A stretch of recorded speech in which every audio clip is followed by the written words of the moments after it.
แล้วเลยพี่น้องเอ้ยได้20 กระสอบเนาะถือว่าบ่ถึงเป่าปานใดเพิ่นว่า ปีนี้มันฝนดีพี่น้องเอ้ยข้าวหมากรีบมันหลายเนาะข้าวออกเกล้าหลายคือว่าตอนเช้าบ่ได้ถ่ายบรรยากาศตอนอันสีให้พี่น้องเบิ่งเนาะเครื่องเฮาก็ถือว่าโอเคอยู่ดอกเนาะท่านเจ็บท่านป่วย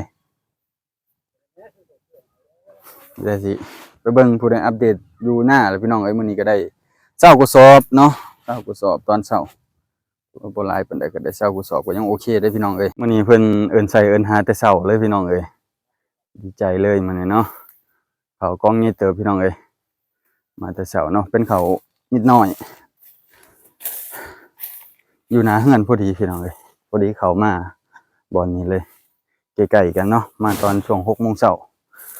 หมอกก็บ่แห้งบ่ได้ดอกมื้อนี้พี่น้องเอ้ยน่าสิมีแดดหลายมื้อนี้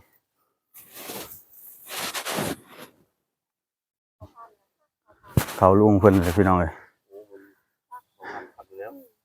รอบเช้าเลย ยังบ่ทันเบิดธงเลยพี่น้องเอ้ยยังบ่ทันเบิดธงเลยนี่ดีเพิ่นเอิ้นใส่มันพี่น้องเอ้ยส่งเสาเนาะเบิ่งนํกันสิได้จักสอบล้านนี่พี่น้องเอ้ย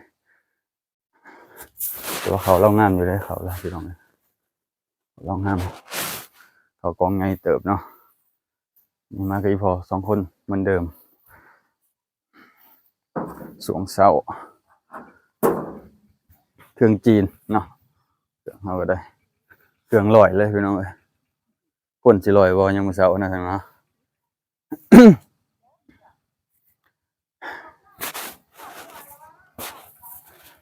เงินเพิ่นก็เหมือนเอาไปปั้นของลุงเรามื้อนะแล้วหลังก็มาเกี่ยวของเราอันเราเฮ็ดหน้าไรทงกันนั้นคือพี่น้องเอ้ยฮะ มีมีฮอดอันน่ะวะน้ำเสือเขาเอิ้นน้ำเสือเนาะพี่น้องเอ้ยนี่เนาะมื้อนี้ก็ได้เพิ่นเอิ้นใส่เอิ้นหาแต่เช้าเนาะก็ต้องมาแต่เช้าพี่น้องเอ้ยบรรยากาศยามมื้อเช้าลอยเลยพี่น้องเอ้ยเอาพี่น้องเอ้ยเดี๋ยวเบิ่งนํกันเนาะว่าสิได้จักสอบเนาะร้านเพิ่นนี่แล้วเลยพี่น้องเอ้ยได้20 กระสอบเนาะถือว่าบ่ถึงเป่าปานใดเพิ่นว่า ปีนี้มันฝนดีพี่น้องเอ้ยข้าวหมากรีบมันหลายเนาะข้าวออกเกล้าหลายคือว่าตอนเช้าบ่ได้ถ่ายบรรยากาศตอนอันสีให้พี่น้องเบิ่งเนาะว่ามีคนจับกล้องให้เนาะ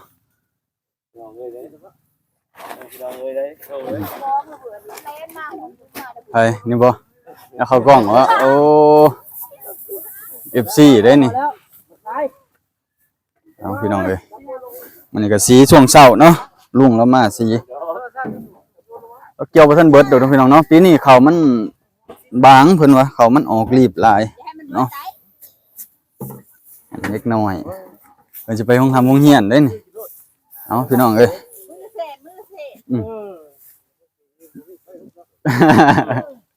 เอาเริ่มใหญ่แห่งอันหลายแล้วค่าใช้จ่ายนะพี่น้องอันนี้เฮาค้ำพี่น้องเอ้ยค้ำแล้วเอาขึ้นตอนนี้มันมี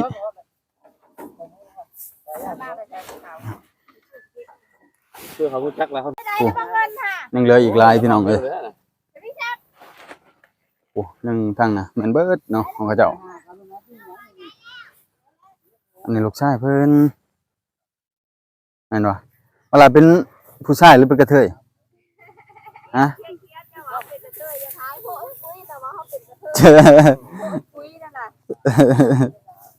นักเลงบ่สิเป็นกระเทยเนาะบ่ได้แล้วเนาะโอ้เนาะพี่น้องเนาะนี่เลยพี่น้องเอ้ยบรรยากาศช่วงเช้าลุงเราเอิ้นใส่แต่เช้าเลยพี่น้องเอ้ยพันพากินข้าวเช้าข้าวปิ้นนี่บ่ฮอดปานใดดอกพี่น้องข้าวมิดน้อยมันจะรีบแต่ว่าข้าวมิดใหญ่ที่บ่กล้องถ่ายให้พี่น้องเบิ่งเมื่อวานนี่นะโอเคเนาะโอเคเมื่อวานนี่ยังกำลัง6 โมงครึ่ง6 โมงครึ่งตอนนี้บักลาไปโรงเรียนบ่นี่ไปโรงเรียนบ่ฮะไปโรงเรียนบ่นี่โ เขินเนาะเขินเป็นเถอะเว้ยโอ้เป็นเนาะเดี๋ยวนี้โอ้ยเนาะพี่น้องเอ้ยมันนี่ก็ได้ส่งเช้าเสร็จไปร้านหนึงเนาะเดี๋ยวไปต่ออีกร้านทางนอกแหละมัน จะตีลังกาแล้วลงมาให้นั่นเลย โอ้เขาดาวคักขนาดเนาะพี่น้องเอ้ยมันนี่ได้ประมาณนี้แหละเครื่องเฮาก็คือว่าโอเคอยู่ดอกเนาะท่านเจ็บท่านป่วยได้สิไปเบิ่งผู้ใดอัปเดตอยู่หน้าแล้วพี่น้องเอ้ยมื้อนี้ก็ได้เช้ากสอบเนาะเช้ากสอบตอนเช้าบ่หลายปานใดก็ได้เช้ากสอบก็ยังโอเคได้พี่น้องเอ้ยเพราะว่าอ่า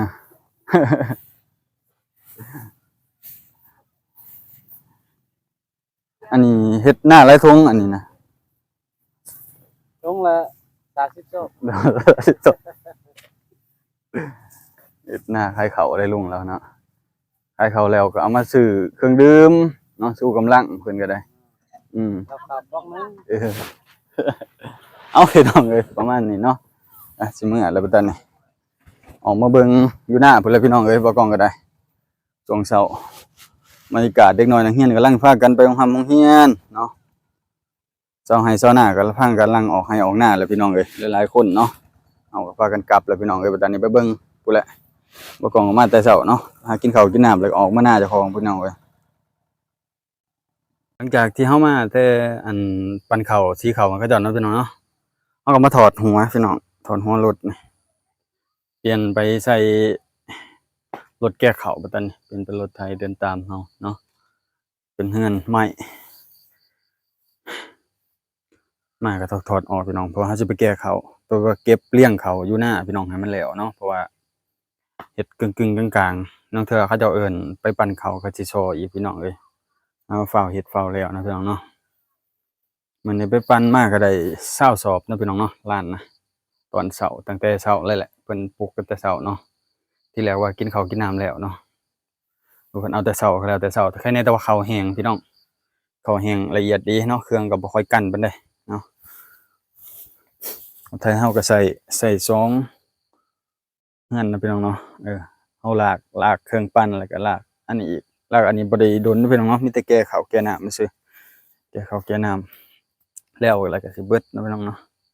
เหลือแต่เฮ็ดใหม่แล้วพี่น้องอันนี้มันเผะแล้วเนาะใหม่มันเบิดอายุเลยเอาเสือกผูกเอาเนาะตอนเช้าก็ได้ถือว่าหน้าของเพิ่นก็บ่แม่นไกลนะพี่น้องแค่ไกลนะเนาะหน้าก็อยู่นี่ใกล้ๆหน้าเพิ่นยังเหลือหลายพี่น้องที่บ่ทันได้เกี่ยวเนาะว่าเขาเพิ่นก็บ่ถึงเป่าปานใดเพิ่นว่าปีนี้เขามันมักรีบหลายเนาะนี่เฮาก็ไปแต่ดึกแล้วเนาะว่ารถก็บ่มีปัญหาปานใดเนาะปั่นจองร้านหลายๆร้านแล้วพี่น้องเด้เหลือแต่เฮาปั่นให้ทันแหละเนาะตอนนี้เพราะว่าเขาจะเฮ็ดเกี่ยวแล้วก็หลายร้านเลยเนาะเกี่ยวแล้วหลายร้านแต่ว่ามันเสียแต่ว่าทางเขาบ่ได้พี่น้องทางมันยังเป็นขี้ตม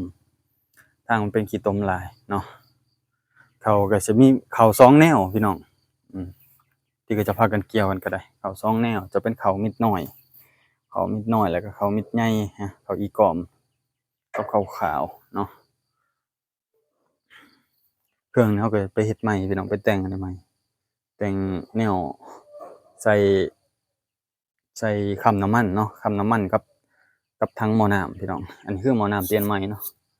บ่ทันได้ห้องได้แห้งหยังเลยพี่น้องปะโล่งๆเลยเครื่องก็โอเคอยู่พี่น้องบ่กันบ่หยังเนาะคือว่าดีดดงๆอยู่บ่ได้ถ่ายบรรยากาศตอนปั่นให้พี่น้องเบิ่งเพราะว่าเมียบ่ได้ไปนำเนาะเพราะเราก็จับกล้องบ่เป็นนะโอ้ยเนาะพี่น้องเนาะ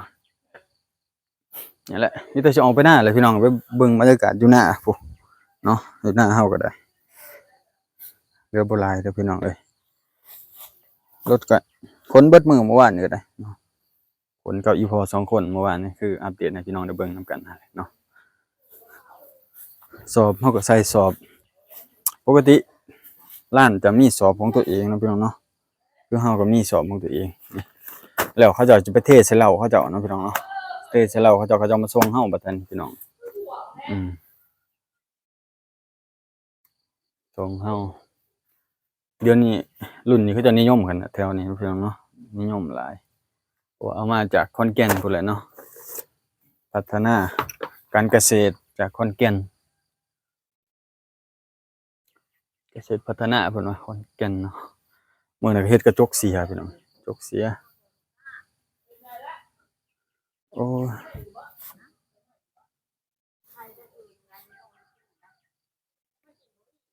ลูกยางอ้อพี่น้องเอ้ยนี่ลูกยางเฮียน